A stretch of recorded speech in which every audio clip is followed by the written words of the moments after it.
I'm a cemetery operations coordinator, or you can just call me a cemetery manager. Part of my job is sitting down with guests and family members of the deceased to set up funerals, facilitate the sales of plots, etc.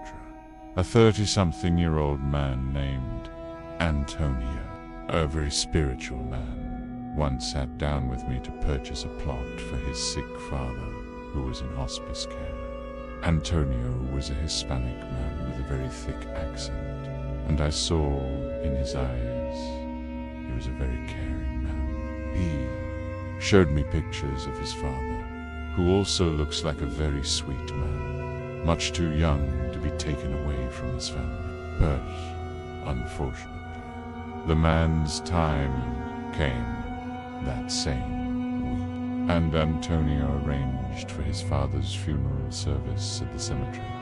It was a very stormy day, the day of the funeral, which is thought to be a sign of good luck. The funeral procession stopped in front of the front office building briefly. I stepped outside under the front awning of the building and saw Antonio in the car behind the hearse. We waved at each other. To the weather. I went back inside until the procession was ready to proceed to the burial site. I got in one of the cemetery pickup trucks and followed the procession to the final stop, where I would stand with my umbrella, supervising. As part of my job is making sure funeral services go smoothly. After the funeral, I did some laps around the place in the truck just to survey the area. As I did at least a couple times a day, I had a lot of paperwork to take care of. And on top of this, I had to close the cemetery that night. So, a little later, I went back to my desk and took care of this.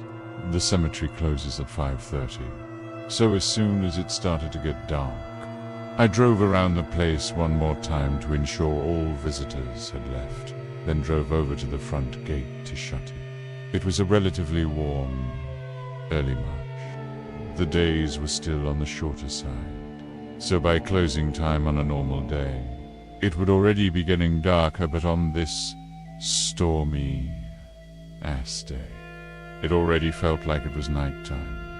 I was driving back to my office when I thought, I saw someone hurriedly walking down one of the lanes of tombstones. Before turning behind a hedge and disappearing out of sight, I beeped my horn so as to let them know the place was closed. But strangely enough, I didn't see them again.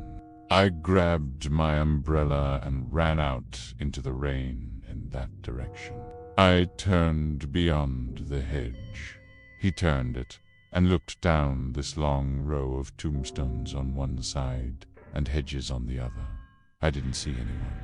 I looked around in the rain for a solid 20 minutes, but eventually I had to give up. I drove back up to the office and browsed through the CCTV footage. None of it picked up on any unusual movement, even though it was a bit harder to see much because of the storm, and it was also pitch black outside now. I tried to multitask, keeping an eye on the camera while finishing up some of my paperwork, when I heard the front door to the visitation room slam shut. I sprang up from my chair and yelled. My first thought was that it was the same person I saw before. Maybe they got locked in the cemetery and were looking for assistance in leaving. I stepped out into the lobby, but no one was there. I looked around and again said, hello. Maybe the door slamming shut was them leaving. I started looking out all the windows, and I stopped when I saw, through one of them, someone on the other side, looking back at me with a blank expression. I jumped back and screamed, and they didn't flinch. I stepped closer and made a squinty-eyed, confused look when I realized I recognized this Hispanic, older-looking man. In my head, it reminded me exactly of the pictures of Antonio's father he showed me. With my heart in my throat, I ran out the front door of the building and to the side where I saw the man, but he was gone. Pepe. He wasn't booking it into the fields. He wasn't hiding in a bush nearby. He was gone. I looked around me as I stood in the rain, getting soaked, then ran back inside, packed up my things, locked up and got my car. I opened and closed the gate once more, locking it behind me, and drove home. When my wife asked me at home why I was being so quiet, I just told her, long dead. Well, to this day, I think I was just overworking myself, and my mind was playing tricks on me. But it still is genuinely disturbing to think about. My name is Jeremy. This was in the dead of October, chilly and windy. I live in a somewhat big town. It's very poor and old, early 18th century type buildings. A friend and I were bored one night and decided to go fuck around at 3 a.m. I know that going out at 3 a.m. in a poor town isn't exactly smart pie. But we like to have our fun. We got bored of driving around, blasting our music.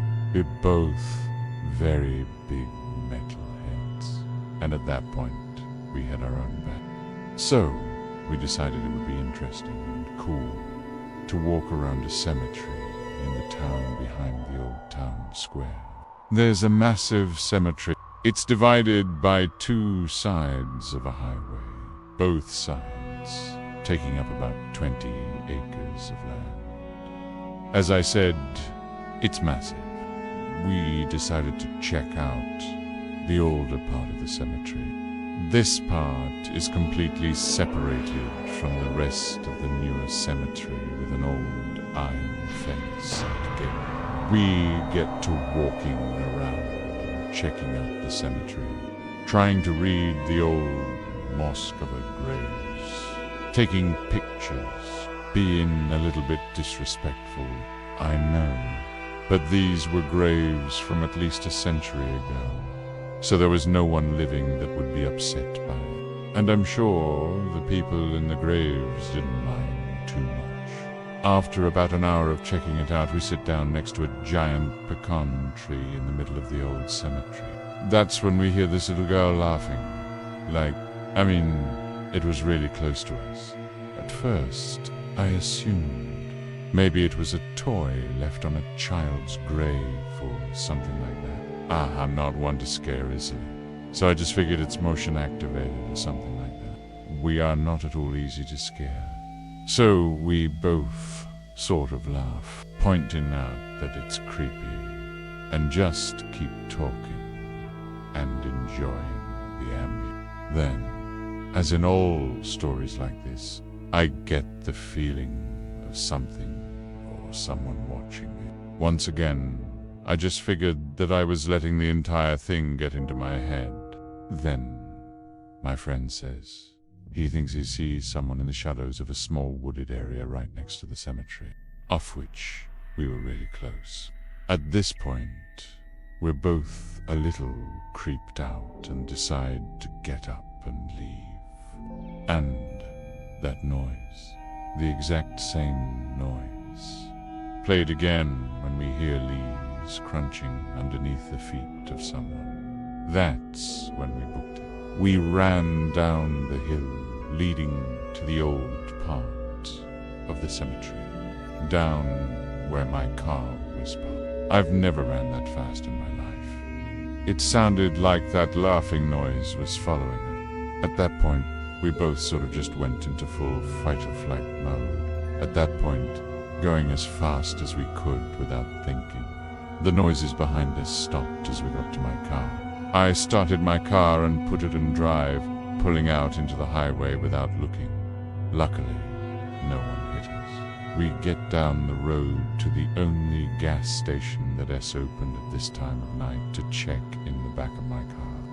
We had both been discussing how we were scared some shit had been done to it. We get around to check and immediately find the back doors open. I know for a fact neither of us ever opened it. There was no reason for us to open it. Pie. I look in the back seats, make sure nothing's there, get right back in the car, and peel out. I'm still confused about what happened that night. I'm not sure if we both overreacted or what. All I know is that I still feel that weird feeling that something is behind me whenever I tell this story. When I was 19, my friend Sean, who was a big goofball, came over to chill in our basement, as he often would during the summer. I remember he had a Coke bottle in his hand, and I was eating Wendy's when he said we should check out that creepy little cemetery across town. It was the most random idea ever, and I even told him that. Still, we had no school the next day, and I knew exactly which cemetery he was talking about. I don't know if one should even call it a regular cemetery. It's just a small plot of land with maybe 100 tombstones at most. The tombstones, very archaic looking, and any time we'd pass, there would be no signs of anyone having come to visit within the last decade. The sites probably dated back centuries, and it had this super creepy vibe to it, because it was closed off by a Gothic metal fence, and it was surrounded by woods on two sides of the road, on one, and some old abandoned building on the other. Everything about it just gave scary vibes. It took a little persuading, but Sean managed to get me to want to check it out too. Ironically, it was a very cloudy, reddish kind of day. I guess conveniently adding to the mood. Sean pulled up his Honda to the side of the road. I told him to pull up more so it wasn't obvious. This was a low-traffic road, so it would look kind of suspicious. He pulled up a few 100 feet down the road, and we got out and cut through the woods so that any potential passing traffic would see us entering the little cemetery. Hopping the fence in the woods was easy. It was maybe a 3 or 4 foot fence. Sean kind of took the lead on this, since it was mainly his venture. He led us through the eerie little plot of land, and we looked at the archaic tombstones. They all seemed to be from the 19th century. The writing on some of them was illegible at that point. I know it sounds super dumb, but I couldn't help but feel like I was being watched constantly. I started looking around the surrounding woods. I told Sean how creepy this was. I know, he replied, still with the feeling of being watched. I looked at the abandoned building next to the cemetery, put at one of the windows for a brief moment. I knew I saw someone standing at the window, even through the fog, smudge, and dirt on the glass. But they casually either ducked or walked away from the window. Be tore short. We were being watched by someone in that building, and he turned to look at it as well. Then he went to look for the entrance to it. I told him, don't. I said, we should just leave before we get in trouble. I stayed still by the tombstone he was looking at while he walked around the building, and then he found a way in. He called me over, but I stayed put, and I heard some loud kind of crack. So I looked in that direction, and there was this older man, probably around 55, gray hair, had on a black raincoat. I believe he was wearing jeans, and he had a mustache. But that's all I really got of him. Then he opened his mouth and screamed. Not just yelled. He screamed, "Get out! He screamed it so loud, I thought I saw birds fly away from being startled. And just like that, I started to feel, and suddenly everything went dark. The next thing I remember was waking up to being dragged in the woods. I freaked out, thinking I was being kidnapped. But when I turned and got up, I saw it was just Sean. Sean was freaking out about something. He told me to follow him and run back to the car, so I didn't ask questions. As we ran through the woods, I heard something close behind me, and when I turned, I realized we were being followed by someone. So I ran even faster. We got to his Honda, and he basically put it in drive before the car even had a chance to fully start. When Sean was inside that abandoned building, he found a sigil of Baphomet painted on the wood floor, which is basically the sign of Satan. Around it were a bunch of freaky dolls with buttons for eyes. He didn't get to see anything else in the building, because he heard the old man scream at me outside. He came running to find me passed out on the floor, and he saw the old man slowly walking over to me. He started to drag me away from the old man and into the wood. He actually literally picked me up and threw me over the fence to get me out. I quickly came back to consciousness, and that's when we ran. I had only fainted one time in my life, and it was at that moment. I don't know why I fainted, but it happened in a graveyard with some kind of satanic ritual building right next to it. Makes it that much stranger. My grandpa passed away a few years ago. I was always very close with him. This past July, on his birthday, I paid him a visit at the cemetery. The cemetery he and my grandma chose to be buried at was about an hour's drive from my apartment. My family lived closer, so they all went to his grave together. I had to go separate. Bruce, it was a rainy, depressing day, and there's nothing worse than visiting a cemetery on a gloomy day. The gatekeeper at the gate asked for the plot number. I gave it to him, and he let me in. It's a pretty big cemetery, and I'd only been there a couple of other times. Not as the driver, though, so I had a hard time finding it. I didn't see many other people, if any, at the cemetery that day. I'm sure the weather had something to do with it. Eventually, I found his stone and parked my car in the grass to the side. Put some flowers down under his stone, stood there for a while with my eyes closed, and prayed. When I finished my prayer, I opened my eyes and looked up. There was an old man standing about 5 rows of graves down, directly across from me, and he was looking right at me. I knew this man, though it was my grandfather. No, it couldn't be. I rubbed my eyes, and he was gone. Did I just have a spiritual moment, or were my eyes and mind playing tricks on me? Either way, I got the chills, and I was quite honestly freaked out. I got back in my car, said, "Love you, Grandpa," and drove off. I felt like I had a headache on my way home. Not sure why. I was the only car on Prospect Road, a quiet road with dense forest on either side. Commonly, there would be deer crossing here. My car zipped down the road. I spotted someone on the side of the road coming up, which was odd. There were no sidewalks or a walking path on this road. I slowed down. It couldn't be. It looked like my grandpa again. When I realized this, my heart dropped 1,000 feet. and I swerved the car accidentally.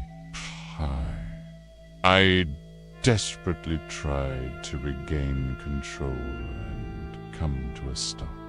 Luckily, my car didn't end up in a tree. It just skidded out in the middle of the road until coming to a halt.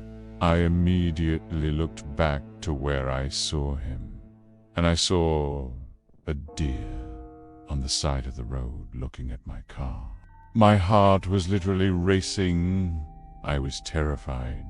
I wasn't well, and I needed to get home. I made sure no cars were coming and got back in my lane. I focused on the rose as best I could, given what I had just seen twice. I felt weird the rest of the day. Not sick, but something wasn't right with my head. I went to bed early after watching an episode of my show. I woke up at like 2 a.m. to my phone ringing. It was an unknown number. My heart started racing again. A call at this hour couldn't be good news. I accepted the call and put the phone up to my pride. It was static on the other end. Finally, I said, "Hello." More static. But what I thought I heard next, I couldn't believe. Just briefly, for maybe half a second, I thought I heard my grandpa's voice over the static. I tried to say, "Hello," again, but I was too. Every part of my body was actually shaking. Then the call cut to silence and ended. I called my phone provider the next day to trace the number. They didn't have enough data to trace it, apparently, though I don't know if that was just bullshit or not. The events that took place that day and night were the scariest I've ever experienced. I think my dead grandpa was trying to contact me. I don't know, because that sounds ridiculous. Claire, you think if you experienced something like this, you'd be so full of emotion and joy. But no, it still terrifies me. And I really still don't know what to think or how to feel about it. Whether it sounds ridiculous or not, this happened. And I wonder almost every other night, was that really my grandpa on the phone? My friends and I were very stupid when we were teenagers. I was like 17 or 18 when this happened. It was the month of October, and I wanted to do something scary in the spirit of Halloween. There's a small cemetery about 10 minutes from where I live, and when I was drunk, with a couple of friends, I said we should sneak into it. I'll make up some names for my friends, Ryan and Mike. We were at Ryan's house. B didn't drink ever. So when I came up with the idea, he was the one to drive us to the cemetery. Mike and I were really the ones leading this. Ryan was just along for the ride. But then again, he hadn't been drinking. Ryan parked in some parking lot across the street. It was a ghost town because it was past midnight at that point.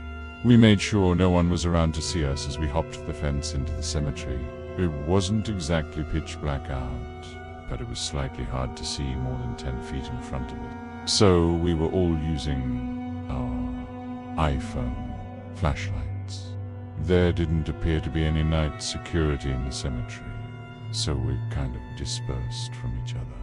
Ryan seemed to be following Mike more closely. I could still see where they were because of their flashlights. I went off a little further on my own, and I decided I'd start taking a creepy video. So I started recording with the lights still on. Of course, I recorded a bunch of old headstones and the general eerie vibe of the cemetery at night. I didn't see Mike and Ryan anymore, so I started to go look for them, still recording. I looked at my phone screen and froze. There was a woman dressed in a white gown, or a dress, I want to say, with long grey-looking hair. She was looking down at the ground. I looked up from my phone screen to look at her in person, but she was gone. I started to back away. I looked back at my phone screen, and there she was again, only now she was looking into the camera, or rather looking at me. I looked up from the phone again and could not see her once more. So I looked back down at the screen again, and there I could see her moving closer to me.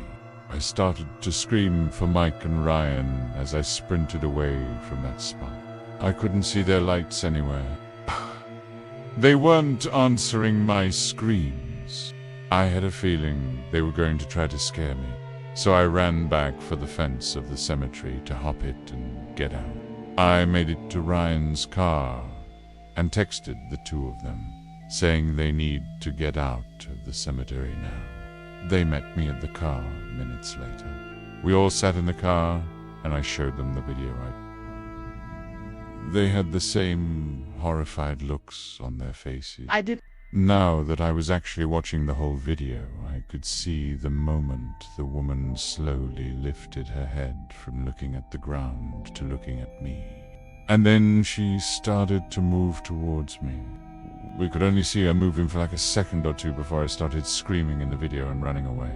But the way she was moving, we could see no leg movement. It almost seemed as though she were floating to me. I have that video saved on my old iPhone 4S, but the stupid thing won't turn on. It gets stuck at the Apple logo. I don't want to reset that phone until I can get that video off of it somehow. My friends firmly believe the woman in the video was a real living person, who also happened to be in the cemetery that night. But me having been the one to actually find her, and only being able to see her on my phone screen, well, let's just say I was never a believer in the paranormal until that night.